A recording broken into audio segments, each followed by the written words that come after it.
Hi guys.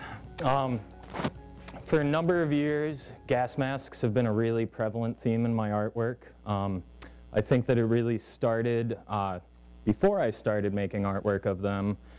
Some point in high school, I wandered into an Army surplus store and wasn't looking for anything in particular, but saw a gas mask that really caught my eye.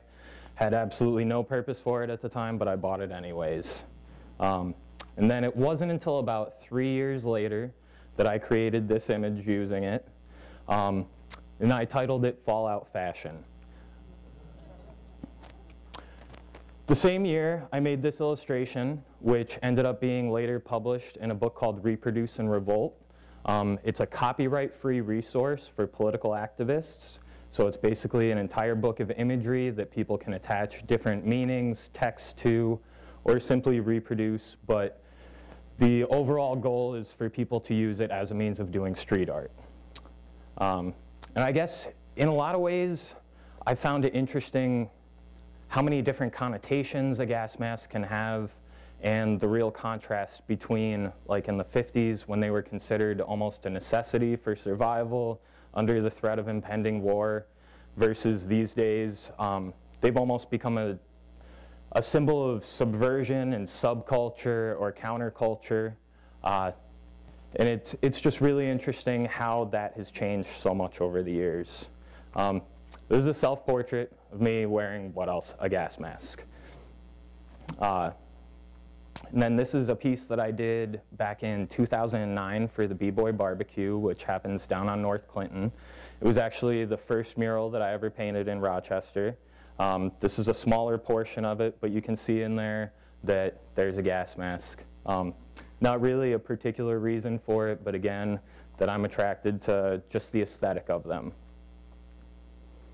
This was the second piece that I did titled Fallout Fashion. This is part of a much larger installation that I did with Sweetmeat Company.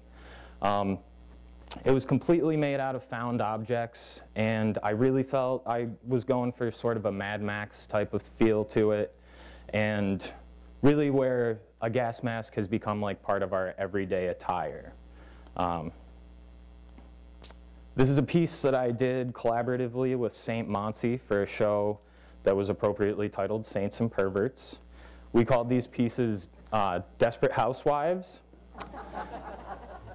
And it was really, again, going for a feel of like a 1950s housewife who maintains her good looks while preparing for World War III. This was a piece that I did a couple years ago and then painted again for Wall Therapy last year. Again, just goes to show that you can still look your best while wearing a gas mask.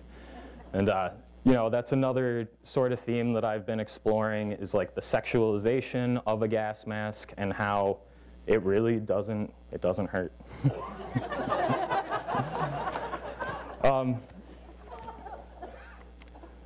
So really, again, where I started at with the whole theme was what gas masks used to mean and what they mean now. And I've explored themes of how they've become everyday attire, and now we're starting to see that happen in real life in countries like China, where people have to wear masks for safety because of pollution levels and stuff like that.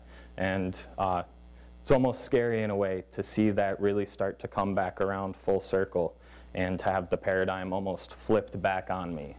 And lastly, kind of the sad, ironic part is that when you guys see me out there, I don't wear a spray mask. So it's really, again, it's about the fashion, not the functionality in terms of my work. So thank you.